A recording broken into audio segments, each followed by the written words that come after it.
और यहां जहां दिल्ली में आप खड़े, मास्क नहीं पहनता, मैं ओपनली आपको बोलूंगा, नहीं पहनता। और लगभग 3 करोड़ से ज्यादा लोगों से मिला हूं, वर्क कर रहा हूं कोरोना के ऊपर भी, एक से एक वर्ल्ड के फेमस डॉक्टर्स के साथ बराबर। अगर है कोरोना तो बंगाल में रैली क्यों हो रही है? अगर था कोरोना तो बिहार में रैली क्यों हो रही है? और अगर अब भी कोरोना है तो तमिलनाडु में क्यों हो रहा है? तब इनके नहीं, अमित शाह जी मास्क पहनते हैं क्या? अंजना सिंह पहनती है क्या आज तक में? ये रूल हम जैसे सिविलियंस के लिए 2000 रुपए का चालान गाल पे चाटा नहीं लगता? क्या दे दिया हम लोगों को? ब्यूटी पार्लर वाले घर बैठे रहे, टैक्सी वाले घर बैठे रहे, कोचिंग इंस्टीट्यूट वाले घर बैठे रहे, जिम चलाने वाले घर बैठे रहे, एक का भी किराया रुका गया, लोग बर्बाद हो गए, बर्बाद हो गए। उनके लिए बैकअप पैकेज रहा, इन्होंने बोला मुद्रा लोन दे दिया। चलिए आप पत्रकार हैं, 100 युवक ले लीजिए जो पोस्ट ग्रेजुएट हो, मैं तो गोल्ड मेडलिस्ट हूं, 100 गोल्ड मेडलिस्ट लेके आता हूं, बताइए कौन से बैंक में चलूं? आपको एक को मुद्रा लोन नहीं मिलता। कारण बैंक वालों को कोलैटरल चाहिए। Collateral, what is collateral? कि लोन तब देंगे जब आपके पास बैकअप रहेगा। जबकि गवर्नमेंट ये कहती है ये उन यूथ के लिए ये परियोजना है जिनके पास कुछ नहीं, अच्छी विचारधारा, हम एक प्रोजेक्ट उनको देंगे। Where is that project? कहां है वो प्रोजेक्ट? इस बात का विवाद है। तो हमारा विवाद नहीं है, हमारा फाइट आपके साथ, बैड गवर्नेंस के साथ। और हम लोग बजाते सबकी हैं, हम लोग कांग्रेस को भी बख्शते नहीं है। मैं आपको बता दूं, अगर राहुल गांधी में ही दम होता, उनमें ही क्वालिटी होती, तो हमें इनको थोड़ी झेलना पड़ता, अच्छे दिन का जुमला थोड़ी सहना होता। उन्होंने भी वही किया, इन्होंने भी यही किया। और आज अगर कुछ कोई अच्छा कर रहा है, अगर मैं अभी बोल दूं राहुल गांधी अच्छा है तो कांग्रेस का चमचा, अगर मैं अभी बोल दूं केजरीवाल बिजली दे रहा है तो उसका दल्ला, यही तो इनके पास रह गया। केवल आईटी की वॉर है हम लोगों के साथ, आईटी। और अब जो आपने बोला ना सोशल मीडिया, क्या हो जाएगा सोशल मीडिया में? रोक दोगे तो क्या होगा? बोलना बंद कर देंगे। अरे जिस रोड पे खड़े होंगे ना, वहां हजारों लोग खड़े होंगे। जुबान भी बंद कर दोगे क्या? जुबान बंद कर दोगे? अनुराग ठाकुर नहीं बोलते हैं गोली मारो, मार दो गोली भाई, गद्दारी तो दिखा दो। अरे गद्दार को तो जीने का हक ही नहीं है। आपके लोगों में अनुराग ठाकुर कौन से गाड़ी में घूमते हैं जी? और परिवारवाद की चर्चा, राजनाथ सिंह का बेटा कौन है? मैं गौतम बुद्ध नगर में रहता हूं, राम राज्य में, जहां बोलना मना है, आपकी जानकारी के लिए मैं वहीं से बजाता हूं। कौन है पंकज सिंह? राजनाथ सिंह का बेटा। वहां के एमएलए कौन थी? विमला बाथम। कहां की थी? बेस्ट एमएलए थी। उनको हटा के राजनाथ सिंह के बेटे को टिकट दे दिया जाता है। परिवारवाद नहीं है? तब मुलायम सिंह याद आता है आपको, तब लालू याद आता है। Rules has to be made not biased for all, one for all for one. अब देखिए 12 करोड़ लोग हमारे फाउंडेशन से जुड़े हैं।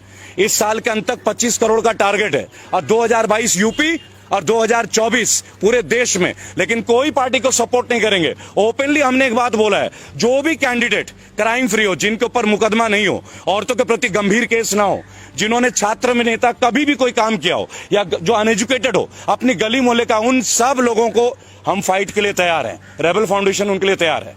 97 केसेस लड़ रहा हूं, विनिंग रेट 100% है। आज तक हारे नहीं है जिस केस को उठाया है लीगली।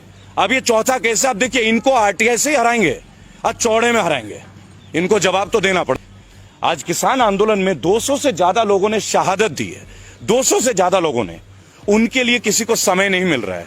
लेकिन राष्ट्रपति महोदय को इस कोरोना काल में एक स्टेडियम का अनावरण करने का समय मिल रहा है। और आप वो दौर देखिएगा किस तरीके का, मास्क पहन के लोग जा रहे हैं, स्टेडियम का नाम रखा जा रहा है, अंबानी कॉर्नर भी है, अडानी एंड भी है। ये भी आपको बता देना चाहूंगा।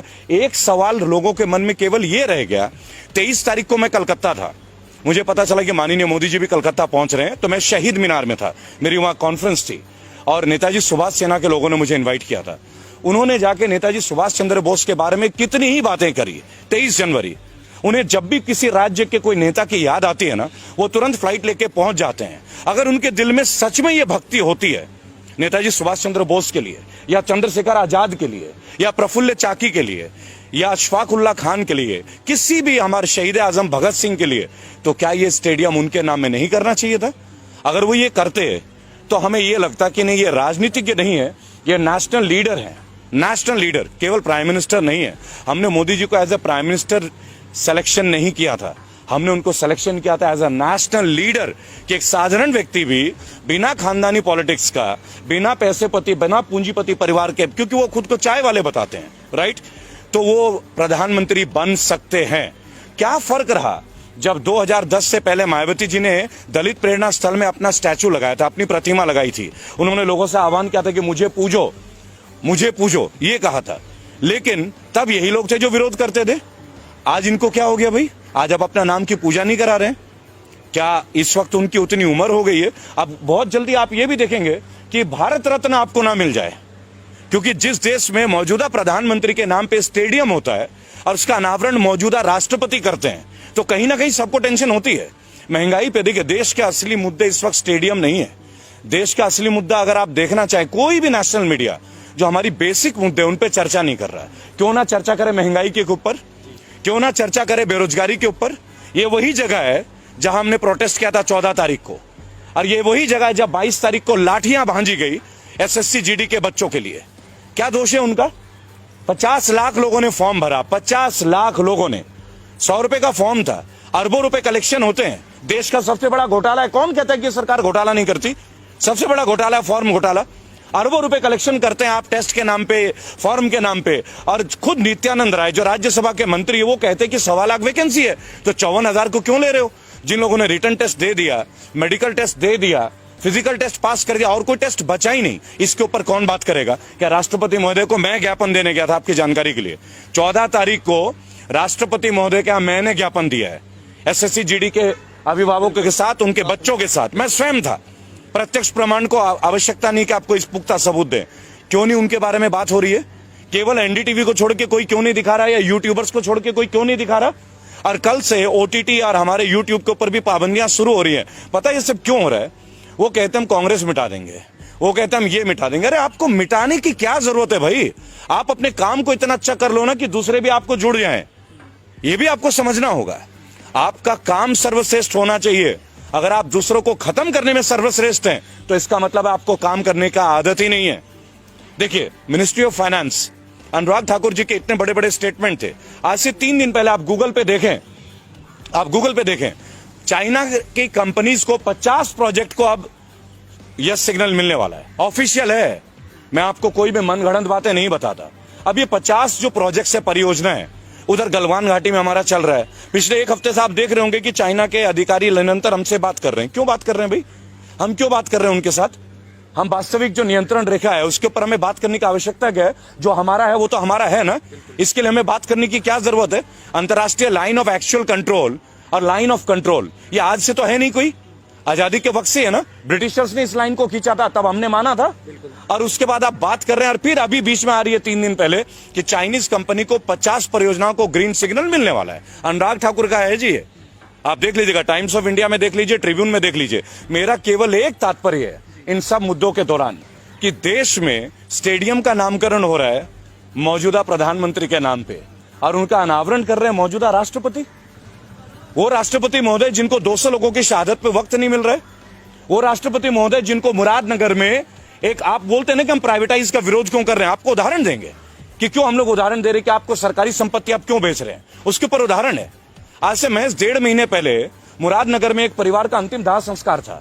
आप सब यूट्यूबर्स आप परिचित होंगे इस समाचार से, और कई परिवार गए थे उनके अंतिम संस्कार के लिए।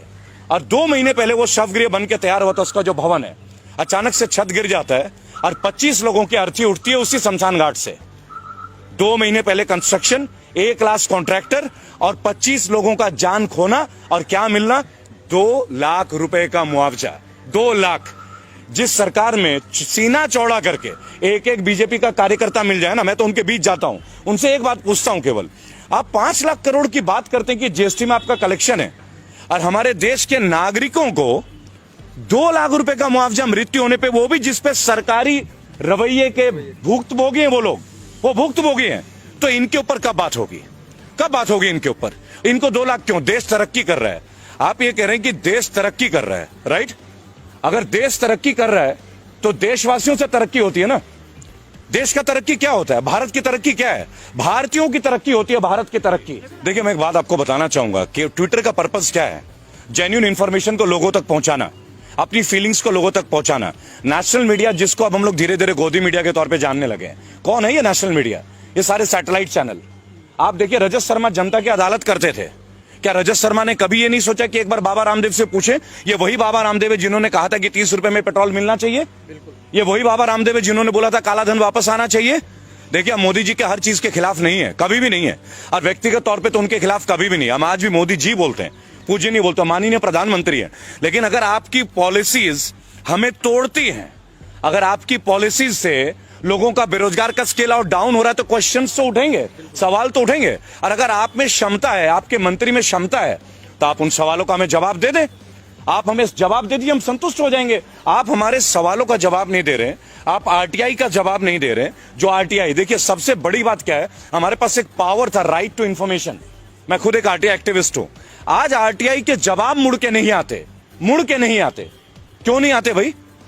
ये किस तरह का गवर्नेंस है जहां आरटीआई के जवाब हमें नहीं मिलते? आप कैसे जानेंगे कि एसएससी जीडी, ये जो 1.25 लाख लोग हैं, physically fit, medically fit, written test pass, और कोई एग्जाम नहीं है। 3 इयर्स पहले इनका टेस्ट हुआ 2018 में। इसी तरह लोको पायलट के बच्चे इंतजार कर रहे हैं, 10,000 से ज्यादा बच्चे।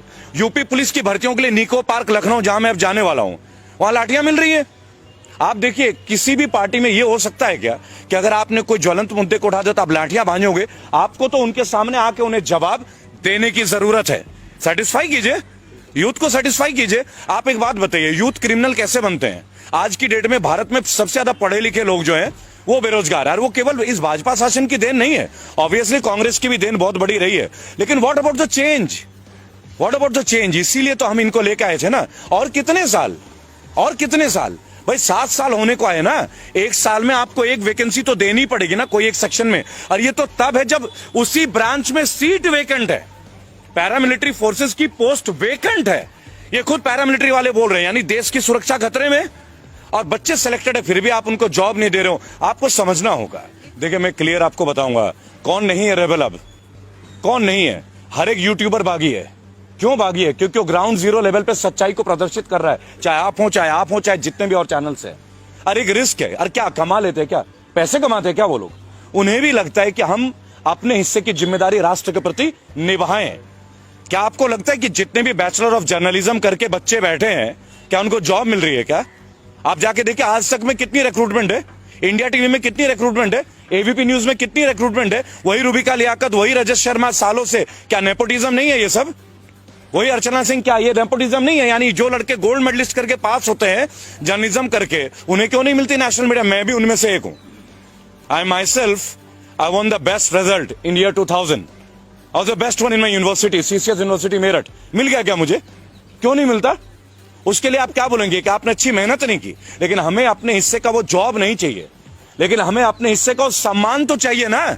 और जो युवक आज डिपेंडेंट है, जिनका परिवार उन पर डिपेंडेंट है, देखिए लोग एमबीए कर रहे हैं, बीटेक कर रहे हैं, लोग पैसे ले रहे हैं, कर्ज ले रहे हैं, माँ बाप जमीनें बेच रहे, को जेवर बेच रहा है, बेटियों की शादियां रुक रही है कि पहले पढ़ ले, ये भाई नौकरी में लग जाएगा तो लोन लेके इनकी शादी ब्याह। ये भी एक ट्रेंड है भारत की, ये वास्तविकता। ये नहीं कि आज मोदी काल में हो गया, पहले से भी थी। लेकिन ये सबसे निम्न वर्ग का एक रिजल्ट है कि आप लगा लीजिए, हम पहले देश बन गए जिसने तमाम सरकारी एसेट बेचने शुरू कर दिए, और वो भी वो सरकारी एसेट जो प्रॉफिटेबल है। मसलन ओएनजीसी, वे आर इन प्रॉफिट, एलआईसी, वे आर इन प्रॉफिट, बराबर। अब ये रेलवेज को बता रहे हैं प्राइवेट और रेलवेज घाटे में। तो मुझे एक बात बता दीजिए, लालू प्रसाद यादव एक करप्टेड नेता, ये इनका कहना, और जेल में होंगे भाई, सजा मिली है, लेकिन 2005 में वो रेलवे मंत्री थे, रेल मंत्री, और 20,000 करोड़ का मुनाफा था 1 साल के अंदर। तो क्या पॉलिसी थी वो? और इनके पास तो पूरी स्ट्रैटेजी है। निर्मला सीतारमन जैसी स्पीयर हेड है, स्मृति ईरानी जैसे स्पीयर हेड है, सनी देओल जैसे स्पीयर हेड है, कंगना जी है, अक्षय कुमार है, सुनील शेट्टी भी ताजा जुड़े हैं इनसे, अजय देवगन भी जुड़े हैं। तो ये क्यों नहीं उसको ग्रोथ में ले आ पा रहे? क्या आप एक बात बताएं, क्या अपने चीजों को प्राइवेट करके हम मजबूत होते हैं क्या? वो कहते हैं सरकारी लोग काम नहीं करते, तो ये तरीका है, आप विभाग ही खत्म कर दोगे। तो एक काम करो, मंत्री भी प्राइवेट कर लेते हैं। आप भी तो सरकार का रिप्रेजेंटेशन कर रहे हो ना, क्यों लेते हो पेंशन? पिछले 6 साल में 3 बार माननीयों की तनख्वाह बढ़ी है।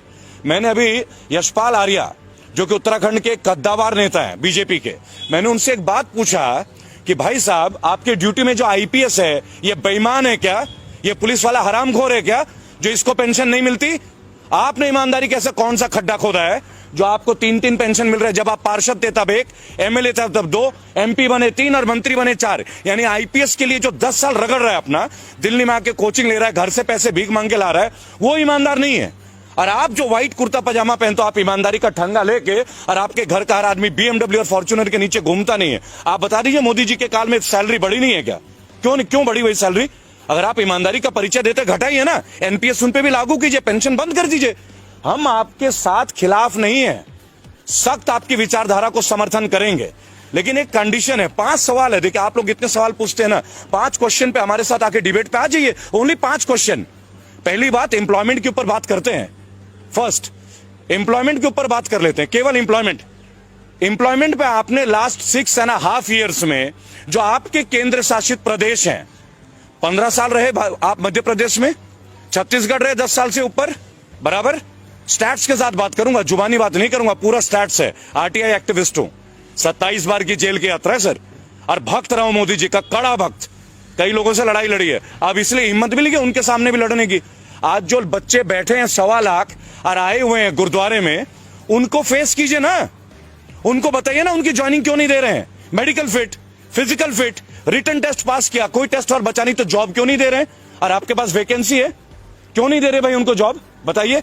रेलवे के बच्चे बैठे हैं, लोको पायलट के 10,700, यूपी पुलिस के वर्दी का 2018 से इंतजार, 2015 के एसएससी के बच्चे, 2012 के बच्चे, कितने दिन आत्महत्या। आप लास्ट 3 महीने में 200 बच्चों ने आत्महत्या किया है। उनके मां बाप को दुख नहीं होता क्या?